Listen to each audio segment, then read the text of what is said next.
జగిత్యాల జిల్లాలో దసరా రోజు విషాదం చోటు చేసుకుంది. ప్రేమించి పెళ్లి చేసుకున్న యువతి కొద్ది రోజులకి ఆత్మహత్య చేసుకుని బలవన్మరణానికి పాల్పడింది. అయితే దసరా రోజు తాను తన తల్లిదండ్రుల ఇంటికి వెళ్ళిన ఇద్దరు కప్పులు కూడా అక్కడ అన్నం తిన్నారు. అన్నం తిన్నప్పుడు వాళ్ళిద్దరి మధ్య కూడా గొడవ రావడంతో వాళ్ళిద్దరిని సర్ది చెప్పి తిరిగి పంపించినట్టుగా తెలుస్తోంది.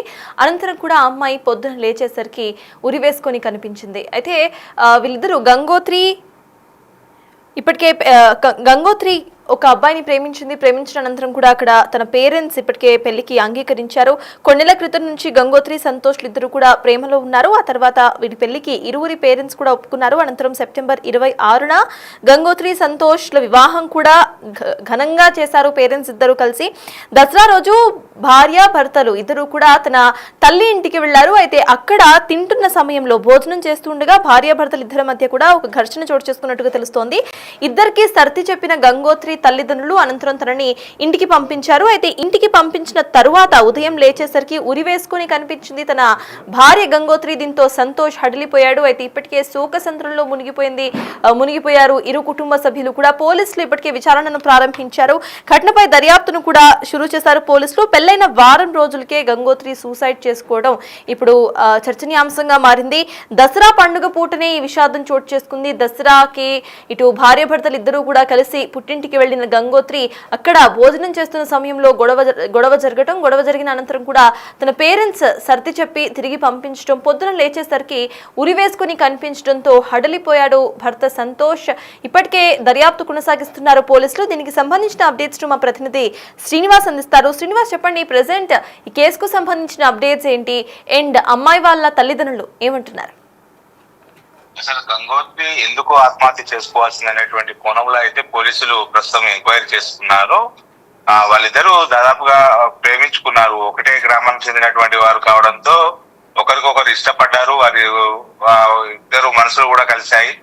ఇరు కుటుంబాలను కూడా ఒప్పించి కుటుంబాల యొక్క అనుమతితో గత నెల 26వ తేదీన ఇటు వివాహం చేసుకున్నారు. అయితే ఈ ఇద్దరు కూడా రెండు కుటుంబాలు ఒప్పుకోవడంతో వాళ్ళు సంతోషంగా పెళ్లి చేసుకున్న తర్వాత ఇప్పుడు 10 రోజులు కాకముందే ఆ నవవధు ఆత్మహత్య చేసుకోవడము అయితే ఇప్పుడు కొరుట్ల పట్టణం లోపల చర్చనీయాంశంగా మారినటువంటి పరిస్థితి కనబడుతుంది. ఎందుకంటే వారిద్దరు కూడా ఇటు ప్రేమించి పెళ్లి చేసుకున్న తర్వాత వారిద్దరి మధ్యలో చిన్నపాటి మనస్పర్ధాలు వస్తే కలిసి జీవించేటువంటి వారు చిన్నపాటి మనస్పర్ధానికి ఆ యువతి ఉరివేసుకుని ఆత్మహత్య చేసుకోవాల్సినటువంటి అవసరం ఏమొచ్చింది అని చెప్పి అయితే కుటుంబ సభ్యులు కన్నీరు మున్నీరుగా వెలిపిస్తున్నటువంటి పరిస్థితి కనబడుతుంది. అయితే జగిత్యాల జిల్లా ఇబ్రహీంపట్నం మండలము ఎర్రదండి గ్రామానికి చెందినటువంటి బోదాసు గంగోత్రి, అదే గ్రామానికి చెందినటువంటి అల్లిపు సంతోష్ ఇద్దరు కూడా ఇటు ఒకే కమ్యూనిటీకి చెందినటువంటి వారు. గత కొంతకాలంగా కూడా వీరు ప్రేమించుకుంటున్నారు. అయితే వీరు ప్రేమించుకుంటున్నటువంటి విషయాన్ని ఇంట్లో చెప్పగా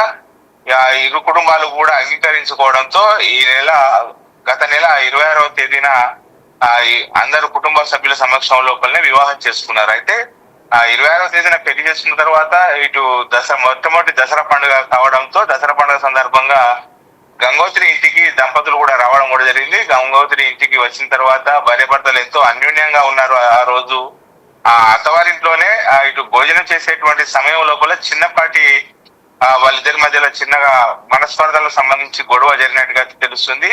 ఆ తల్లిదండ్రులు ఆ ఇద్దరికి కూడా సర్ది చెప్పడం జరిగింది. చిన్న విషయాలకి ఇలా గొడవ పడడం కరెక్ట్ కాదు, కలిసిమెలిసి ఉండాల్సినటువంటి వారు సర్దుకుపోవాలి, చిన్నపాటి విషయాలను పెద్ద చేసుకోవద్దని చెప్పి ఇటు గంగోత్రి సంతోష్ ఇద్దరికి కూడా సర్ది చెప్పడం కూడా జరిగింది. వారు కూడా సంతోష్ ఇంటికి వెళ్ళినటువంటి పరిస్థితి. ఆ గురువారం రాత్రి సమయం లోపల మళ్ళీ ఇంటికి వెళ్ళిన తర్వాత మరి ఆ మనస్పర్ధల కారణంగా ఏమైనా గొడవ జరిగిందా లేకపోతే ఇంకేదైనా కారణమా, కానీ ఆ గురువారం నాడు రోజు రాత్రి సమయం లోపలనే ఆ నవమధు ఆత్మహత్యకు పాల్పడినటువంటి పరిస్థితి కనబడుతుంది. ఆ గంగోత్రి ఇంటి దూలానికి ఉరి వేసుకొని ఆత్మహత్యకు పాల్పడడంతో అయితే వారం రోజుల లోపలనే వీరిద్దరికి ఇంత మనస్పర్ధలు చనిపోయేటటువంటి మనస్పర్ధలు ఏమొచ్చినాయి అనేటువంటిది అయితే రెండు కుటుంబ సభ్యులు అయితే చర్చించుకుంటున్నటువంటి పరిస్థితి కనబడుతుంది. ఎందుకంటే వాళ్ళకు ప్రేమ వివాహం ఎవరు కూడా అభ్యర్థన తెలిపలేదు. ఇరు కుటుంబాలు కూడా అర్థం చేసుకొని వారు సరే కలిసి ఉంటారు కదా అని చెప్పి వాళ్ళిద్దరు కూడా పెళ్లి కూడా చేయడం జరిగింది. అలా గంగోత్రి దూరానికి ఇటు భోజనం చేస్తున్న సమయంలో వీరిద్దరికి గొడవ జరిగినట్టుగా తెలుస్తోంది. అసలు భోజనం చేస్తున్న సమయంలో ఏ గొడవ వచ్చిందనేది గంగోత్రి తల్లిదండ్రులు ఏమైనా చెప్తున్నారా?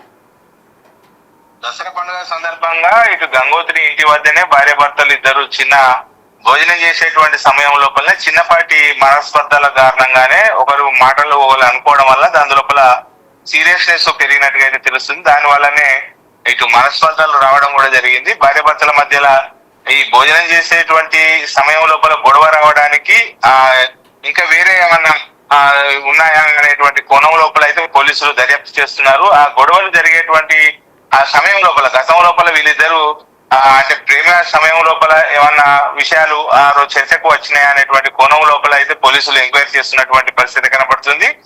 ఇటు గంగోత్రి తల్లిదండ్రులు ఇచ్చినటువంటి ఫిర్యాదు పైన పోలీసులు అయితే విచారణ చేస్తున్నారు. దీనిపైన ఇప్పటికే ఇటు ఇరు కుటుంబాలను పిలిచి కూడా వాళ్ళను విచారణ ప్రారంభించినటువంటి పరిస్థితి. ఏదేమైనప్పటికీ కలకాలం కలిసి ఉండాల్సినటువంటి ఆ జంట చిన్నపాటి మనస్పర్ధల కారణంగా గంగోత్రి ఇటు ఆత్మహత్య చేసుకోవడం అనేటువంటిదైతే ఇటు కొరట్లపట్నం లోపల ఇరు కుటుంబ సభ్యులు కన్నీరు మున్నీరుగా విలపిస్తున్నటువంటి పరిస్థితి కనబడుతుంది. Thank you Srinivas. సుమతానికి గంగోత్రి సంతోష్లు ఇద్దరు కూడా ప్రేమించి వివాహం చేసుకున్నారు. అనంతరం కూడా ఇరు కుటుంబ సభ్యులు యాక్సెప్ట్ చేయడంతో వీళ్ళిద్దరూ కూడా కుటుంబ సభ్యుల అంగీకారంతోనే పెళ్లి చేసుకున్నారు. అయితే దసరా సందర్భంగా వీళ్ళిద్దరూ కూడా పుట్టింటికి వెళ్ళి అక్కడ భోజనం చేసే సమయంలో గొడవ దాపురించినట్టుగా తెలుస్తోంది. సర్ది చెప్పి ఇంటికి పంపించిన అనంతరం కూడా యువతి మనస్తాపానికి గురై ఆత్మహత్య చేసుకుంది. అయితే భర్త ఏం మాట్లాడారో ఒకసారి చూద్దాం. బిగ్ టీవీతో మాట్లాడారు. ఆయన మాట్లాడింది ఒకసారి చూద్దాం. నా బిడ్డ నాలుడు ప్రేమించుకున్నారయ్యా. ఎప్పటి నుంచో కానీ 8 రోజులు వచ్చినాక పెళ్లి కాల నెంబర్ పడ్డాడయ్యా. నేను ఎప్పుడో 2 ఏళ్ళకి ఎత్తాను. ఇద్దరు ఒప్పుకున్నారు. 2 ఏళ్ళకని ఒప్పుకున్నారు. సరే పోనీ సపరేకుండా ఒక 2 నెలలు అయింది. అంతే కర చేసుకొని 2 నెలలు అయింది. 2 నెలలు అయినాక మళ్ళీ 2 నెలలకు నా బిడ్డను తీసుకొని ఎటో పోయిండు.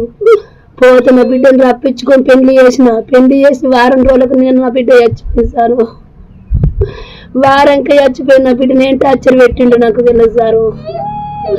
నా బిడ్డ నాలుగు వచ్చిండ్రు. ఇంటికి వచ్చిండ్రు. ఇక్కడ తిన్నారు. నా బిడ్డ రానన్న కూడా చేతి పట్టి గుంజుకొని పోయిండు. గుంజుకొని పోతే భార్య భర్తలే కదా నేను నమ్మి సప్లా కూకున్నా సార్. 1 గంటలో మాయం చేసిండు నా బిడ్డని. ఏం కాదు భార్య భర్తల మధ్య ఎట్లా పోలని నవ్వుకున్నా సార్. ఒక్క రోజు నా బిడ్డ బతుకుతుండే ఆడు తీసుకుపోయి చంపేసిండు నా బిడ్డని. అమ్మా అమ్మా వాళ్ళింట్లోనే గొడవ అయింది. వాళ్ళింటికన్నా లొల్లి అయింది. వాళ్ళు భార్య భర్తలు ఏమో అనుకున్నారట. చెప్పలేడు. నా బిడ్డ చెప్తే నచ్చింది చెప్పనియలేడు. చెప్పనియకుండా చేతి పట్టి గుంజుకొని వేయండు. గుంజుకొని పోతే నా బిడ్డను చేతి పట్టి ఇట్లా అమ్మని పిలిచి తీడుండమ్మా ఇలా ఉండి పోరే పోదు అని అంటే అద్దమ్మా నేను పోతామ్మా ఉండమ్మా మీకు మాట తెప్పించడెందుకు నేను పోతాను. ఆయన మాట మీదకి వెళ్ళి వేయింది. నా బిడ్డ మాట మీద కొనుక్కోపోతే తెల్లదాకా నా బిడ్డ నుంచి నన్ను తప్పుంటే నా దగ్గరకు తీసుకొచ్చి నన్ను అడిగిపిస్తే అయిపోతుండే. నా బిడ్డను చంపడు ఎందుకు? నా బిడ్డను చంపేసాడు ఎందుకు? కనుక వేసుకుంటూ ఇంకో పెన్ను దొరుకుతుంది. నా బిడ్డ దొరుకుతుంది అని చెప్పు. నాకున్నది ఒక్కతే బిడ్డ. నీ కాళ్ళు మొక్కుతున్నాను. నా బిడ్డను ఏమనకు. నా బిడ్డను కొట్టకు. నా బిడ్డను తిట్టకు. ఏమన్నా బాధ ఉంటే నాకు చెప్పు. నేను చెప్పుకుంటా నా బిడ్డకు. నా బిడ్డను ఇబ్బంది పెట్టకన్నా సార్. నేను మంచిగా చెప్పాను కూడా నా బిడ్డను టార్చర్ పెట్టి చంపిండు సార్. మొన్న దసరా ఉండేది. దసరా ఉన్న రోజు ఫస్ట్ తను ఒక్కతే ఇంటికి వెళ్ళాను. అందరు వెళ్ళిరాపో తర్వాత ఇద్దరం కలిసి వెళ్దామని తను వెళ్ళింది. ఇంటికి రాలేదు. రాకపోతే ఇంటికి వెళ్ళి నేను తీసుకొని వచ్చిన. ఇద్దరం పోమన్నా కదా అని మళ్ళీ వచ్చి కాసేపు ఉండి రెడీ అయిపోయినాం. వెళ్ళినాం. ఆడ ఉన్నాం. ఇక మటన్ కూర ఆ రోజు మటన్ అనుకున్నాం. మటన్ అనుకుంటే మన ఇంటికాడ ఇక్కడ తినలేదు, అక్కడ తిన్నది. తింటే మరి మన ఇంటికాడ ఎందుకు తినలేవు, ఇక్కడ ఎందుకు తింటున్నావు అని. అదే విషయం అది కూడా వాళ్ళ అమ్మ ముంగట్న అన్నది. అది చిన్న విషయం అంది. అదే విషయం కొద్దిగా ఊరుకున్నాం. వాళ్ళ అమ్మ తింటే మసాలాలు అవి ఇవి తనకు నచ్చినట్టు వండాలా అని అన్నది. ఓకే అని అదే విషయం. తర్వాత ఇంటికి వచ్చినాము. ఇంట్లో పడుకుంటే ఉడకపోస్తాం. బయట పడుకున్నాం. పాను ఇద్దరం వచ్చి బయట పడుకున్నాం. రేకుల కింద పడుకున్నాం. నైట్ మళ్ళీ నేను లేచి చూసారు పక్కన లేకపోతే ఎక్కడ చూస్తే ఇంట్లో కలిపేసుకున్నాం. సూసైడ్ చేసుకున్నాం. తర్వాత నాకుంటే కంగారు ఎక్కువ అయిపోయి వెంటనే తలుపు బద్దలు కొట్టి లోపలికి వెళ్ళి ప్రాణంతున్నదేమో చెప్పి చనిపోయి అప్పటికి ఇష్టపడి చేసుకున్నాం సార్ ఇద్దరం. ఉమ్. లవ్ మ్యారేజ్ 6 సంవత్సరాల నుంచి చేసుకున్నాం. ఉమ్. గొడవ ఏం లేదు సార్ మాకు, గొడవలు అసలు ఏం లేదు. వాళ్ళతో ఏం లొల్లిలు ఏం లేవు. అదే తెలియదండి. ఇష్టంలో వాళ్ళ ఇంటికాడ ఎట్లా అన్నందుకు ఏమన్నా తనకేమన్నా అనిపించిందే మరి, అదే తెలియదండి. విన్నారు కదా గంగోత్రి తల్లి భర్త ఏం మాట్లాడారో. అయితే క్షణికావేశంలో తాను ఆత్మహత్య చేసుకుంది, ఆత్మహత్య గల కారణాలు ఇంకా తెలియాల్సి ఉంది అన్నట్టుగా పోలీసులు ఇప్పటికే దర్యాప్తు చేస్తున్నారు. అయితే భోజనం చేస్తున్న సమయంలో వీళ్ళిద్దరి మధ్య కూడా గొడవ దాపురించడం, అనంతరం కూడా ఇంటికి వెళ్ళిన తర్వాత ఇటు మొత్తం కూడా గంగోత్రి యొక్క తల్లిదండ్రులు సర్ది చెప్పి ఇంటికి పంపించారు. ఇంటికి పంపించిన అనంతరం కూడా తాను బలమరణానికి పాల్పడింది. పొద్దున లేచి చూసేసరికి తాను ఉరివేసుకొని కనిపించింది. ప్రజెంట్ ఈ కేసుకు సంబంధించి దర్యాప్తును కొనసాగిస్తున్నారు పోలీసులు.